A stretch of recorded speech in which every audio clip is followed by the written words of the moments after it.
Welcome back to the Media Mall podcast, everybody. I'm have the pleasure to welcome a very special guest, Monsieur Jarrod Goldsmith. Hello, Martin. Merci. Bienvenue. Thank you. Welcome aboard. Thank welcome you. to the podcast. I gotta say, you're a recognizable person in the Ottawa area. Oh. You're always wearing the hat. Always. It's a big part of who I am. Yeah. When did that start? Actually, there's quite a history there. Okay. I started the band back in 2011, and in some of my earlier videos, there's no hat. No. People wouldn't even recognize me. But I started going to events, Yeah. and I thought I needed a brand. Okay. And my aunt came to town. She said, "Hey, Jarrod, you play a lot of jazz music." I said, Yeah. "Yeah, Auntie Elaine, I do play a lot of jazz music. Have you ever thought about wearing a fedora?" No. We ran to Walmart, picked up a cheap fedora, and I was very shy. Believe it or not, Martin, I was shy for a while. Yeah. Especially when you wear a recognizable brand, people stare at you. Yeah. I wasn't used to this. So probably maybe mid to late 2012, I started wearing this hat, and I really grew into it. It's been a huge part of my branding. Has it always been the fedora, or did you try like the glasses from the No. Blues Brothers or something like that? No, those would be pretty cool, but it's always been the hat. Yeah, it'd be inconvenient to always walk around with sunglasses. Yeah, so the saxophone, the hat, you've got these socks that you're... Well, yeah, the you're- eSOX with the branding there. It's something that I've been thinking of for a long time. But you know what they say in business? You can have the greatest idea and always wait for the timing to be perfect. Yeah. Timing's never going to be I perfect. get you, yeah. So tell me more about these socks. Oh, these socks are really cool. So they're produced by a company here in Ottawa Okay, who designed it, and we have them shipped out of the country. okay. And we raise funds for 3 charities every time somebody buys a pair. What are the charities? For every pair that I sell, Yeah. 50 cents goes to CHIO, Yeah. the Max Keeping Foundation, Ability First Ottawa, Okay, and the Ottawa Network for Education. okay. But it gets better. We have companies who match our donations. Huh. So for every pair sold, we have 2 companies who are matching. Okay, So for right now, every pair, $4.50 gets divided amongst these 3 charities. no way. And we're always looking for more engagement to have companies, organizations, other individuals, philanthropists get on board to make more of a difference in our community. And how much are those? They're $15. Could I buy a few pairs? Yeah, sure. How Good. many would you like? 2 pairs. You got it. Jerry, you want a pair? So good. Two Awesome. 2 pairs. Oh, Awesome. good. Thank you, guys. So let's talk about eSAX. Yes. I've been to a few of your events, very well put together, by the way. So, when did eSAX start? When did you start up with that idea? Well, it's a good question because some of your listeners might not realize, but there was a program by the provincial government called the Ontario Self-Employment Benefits Program, Okay. OSEB, OSEB. Yeah. Have you heard of that? I believe I was a recipient of their grant when I was 17 years very old cool. as a young entrepreneur. Yeah. But I haven't heard that name in so long. So, yeah. It was been around the Yeah. Ontario region for about 26 or 27 years. Yeah.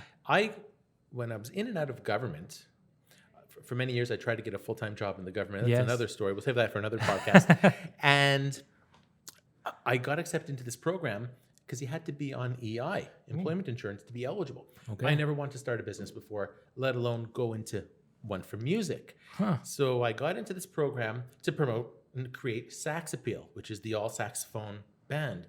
Very unique. And everyone in this program were, for the most part, new entrepreneurs. They never started a business, all ages, all different types of industries. Yeah. And throughout the 42-week program, they kept encouraging people to go network because Okay. you had to go create a business.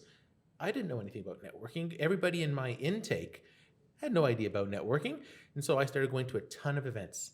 And I realized because this program accepted a new group of people between 20 to 50 Yeah. every 3 months, they go Okay. through 1 month of classroom training and then the rest of the 42 weeks to promote and create a business. Okay. They funded you. It was an amazing opportunity. There was no resources to help people network. So I created these little networking events. I just simply called them the OSEB networking events. And every few months we'd meet at a different restaurant or bar and just Yeah. talked about entrepreneurship. Because when you're starting up a business, it's really important to be around other people who are doing the same thing. Yeah. It's empowering, you're It is. learning, you're asking questions, you're all going through the same, in many cases, similar issues. Relatable, right? Because Yeah. as entrepreneurs, we don't relate to people that have the 9-to-5 jobs. Not at all. Yeah. And you might not even find that you're getting support. It doesn't Yeah. have to be financial from your family or friends. Yes. So, and then after about, 6 or 8 months of that, I thought, well, Sax Appeal, bands, okay, getting some exposure. I'm going to call it a new business called eSAX. Were you reading the E-Myth? No, actually, I never read it at that point. It's not- And Yeah. and I started these little events Yeah. every 3 months, originally to coincide with a new group of people starting this program. Okay.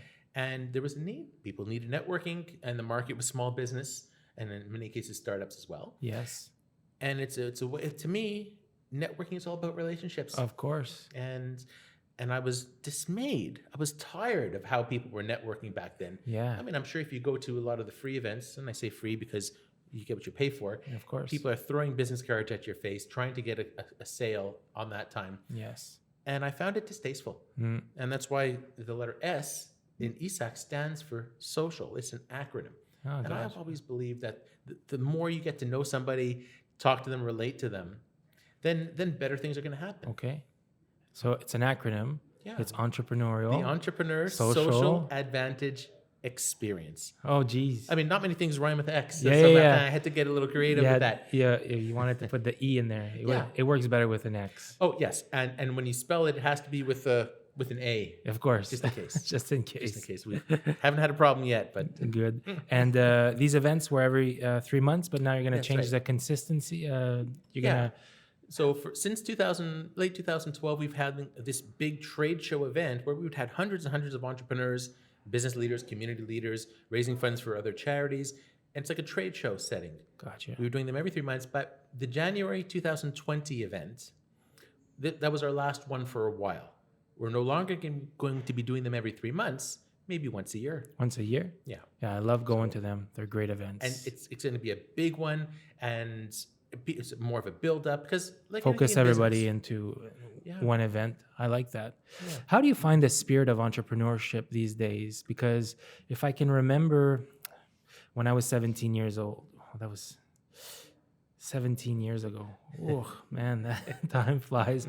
It wasn't really cool to be an entrepreneur, right? All my friends were going off to college. They were going for those government jobs. Yeah. Now it's cool to be an entrepreneur. It sure is. It's a right? buzzword now. It is. Like when I was growing up, I didn't know any entrepreneurs. Nobody ever called it entrepreneurship. And it was a scary word. Yeah. And I think Ottawa is a bit different because it's a government town for the most part. And many people have friends or family for generations who have been in government and not want to start a business or have a side hustle, a side passion. But over the years, yeah, you're right. It has become known more as a cool Oh, yeah. You're coolness factor. Yes. And do you believe that's good for the entrepreneur industry, or do you think it's causing more people to come in and fail because all their friends are doing it? Well, I think it gets rid of some of the stigma of Okay. it. And everybody says failure, it's not a terrible thing. No. It's a learning experience. I agree. And the more people who can talk to others who've been through it, who might have failed a few times. I mean, look at all the successful entrepreneurs. Yeah. You never hear about the 5 or 10 or 20 or more businesses that they've crashed and burned. Yes. It's people that do find success, they get told, "Oh, you're an overnight success." That must be so disheartening because, it's an overnight success, but it's 15, 20 years in the making. Actually, it's funny, Martin. People say to me, if they don't know what eSAX is, they Google it or they Yeah. Google my name. So, wow, I've never heard of you before. You must be an overnight success. Yeah. So, well, it's taken thousands and thousands of hours and To build. so many years to get where I am now. So, the expression, when's a good time to plant a tree? Yesterday. Most people say yesterday. Yeah. Yeah. 20 years ago. Yeah. So that's because now we would be blooming. Yeah, But I think it's an old Chinese proverb, but there's never going to be a good time to launch a business. Timing's never going to be right, but just do it. Yeah. And you'll find ways to make it work. Maybe you're looking for funding or other business partners or more podcasts. You know what the expression, success builds success. It does. And the more active you are in the community, getting involved in various stakeholders and working together collaboratively rather than in silo, I think that's so much more important for a starting entrepreneur. Opportunities bring more opportunities Yeah. for sure. And if you consider everything as a competition to you, and I know some people in the entrepreneur community who treat events or what they do as competition, and you're my competition, I'm not going to talk to you, I'm going to ignore you or block you or whatever. I've always thought that was very short-sighted. It's something that you have to get over, right? Because myself, I can talk from experience. I was like that, but over time, you sort of learn that your competition is probably the person you can relate to the most. Well, that's very Right? true. And it depends on your industry. Let's say Yes. you get totally swamped with clients, which is a good thing. Yes. You're probably going to still want to help your client or your potential client in some way by referring to somebody you know and trust who could do a good job. Makes sense. It's probably going to be your competition. Yeah. So I always thought that was short-sighted. Yes. No, I agree. And for people that are starting out today, if you could give them one piece of advice before they get going, they've got a great idea. What should they do before they get going and start? Well, you have to find out if there's a need for your service or product, Okay. or your widget, or whatever you're starting, or social media profile. Yeah. You have to go out there and talk to people, your potential clients, even those in the community, to say, it's called market research. Like, oh, Martin, I'm thinking of starting up this business. What do you think? What's your honest opinion? Like, Yeah. do you think would you buy it? Who do you know would buy it? Who do you think would be my client? And just find out If there's a need. if there's a need before you go out and spend money on your social media, your website, your branding, and your trademarks and all that. Yes. That's another thing. IP, intellectual property. Yes. Most entrepreneurs, they start a business because they have a great idea. They don't realize the value of professionally or having a trademark or a patent or Yes. copyright, industrial design. And you don't realize it until you actually need it. Gotcha. So, for instance, one of my jobs in the government, I was a trademarks examiner. Whoa. I worked at CIPO, which is the Canadian Intellectual Properties Office, Okay.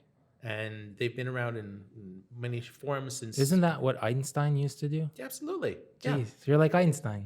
Well, It's like the same. Einstein didn't wear a hat. Gotcha. Wouldn't fit on all that hair. Yeah, but anyways, that's one part Yeah. because Is eSAX trademark? absolutely, Wow. I own 8 of them. Okay. Different trademarks, Wow, and I that's have one pending. fascinating. So it's because let's say your business starts taking off. You come up with a name called, I don't know, Bear Productions or something, and you're doing videography. And let's say you're getting some great clients. You're actively known. You have a regular base, and then you get a lawyer's letter from a company in Iqaluit and say, "Hey, this is our brand. We have the trademark. You have to cease and desist." Wow. Even though you've been using it for years. You have to be very aware of this because it could cause a lot of problems down the road. We saw that with the athletic club and the Ottawa Athletic Club Yes. not too long ago here in Ottawa. Mm-hmm.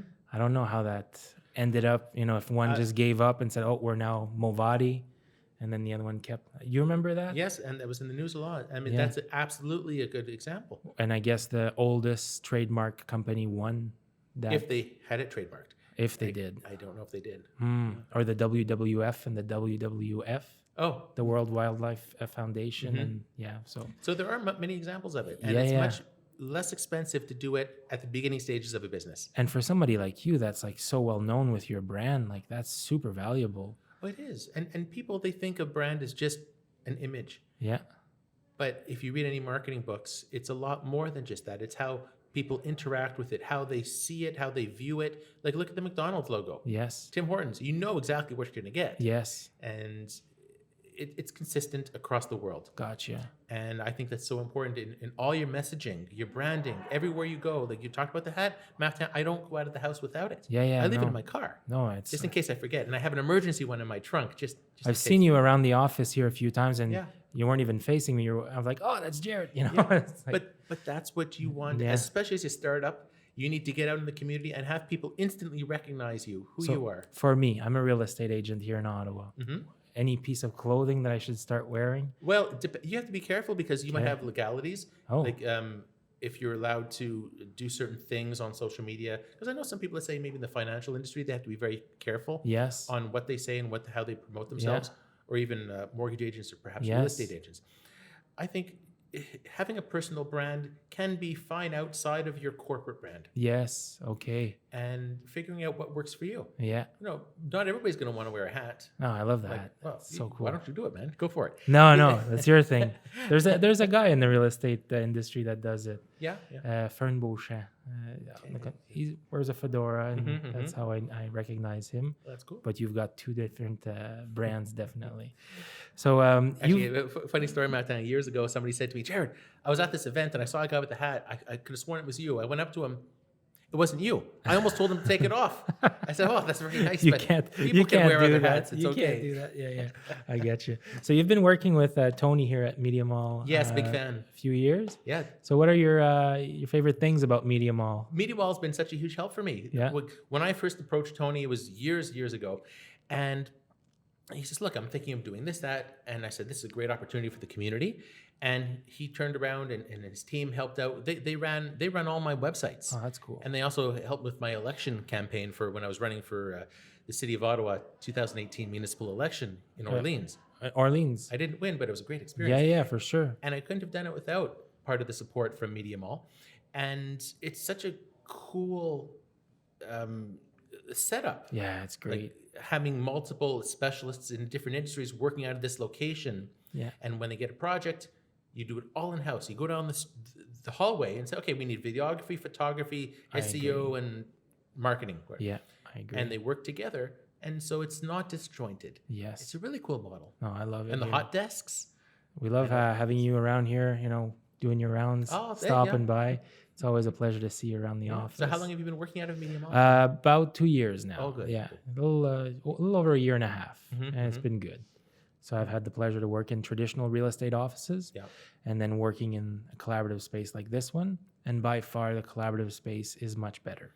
Well, we talked earlier about the value of being around other entrepreneurs and other business people. For sure. This is what I'm talking about. Yes. You're in the the lunchroom talking to people, and maybe you're going to talk about business. Maybe you're going to talk about a new collaborative issue, Yes. or a client that you could talk to work together, Yeah. or send referrals to one another. Oh no, for And sure. So In the real estate office, it was always real estate all the time. Mhm, Here, it's like you talk a bit with a programmer, and then you talk a bit with a brand, manager, Yeah. and then. and that's it's, priceless. no, it's good. And especially when you love it. like with the hot desks, right? It's like people can rent by the hour, the day, or your Yes. boardrooms. It's different people all the time coming in. Yeah. And it's even more of a great value for networking. I love That's it. something else I love about Media Mall. It's great. Yeah. Good. Well, thank you so much for being Oh, thank you, a Martin. part of this podcast. Thank you very much. Thank you, everybody. We will see you next time on the Media Mall podcast.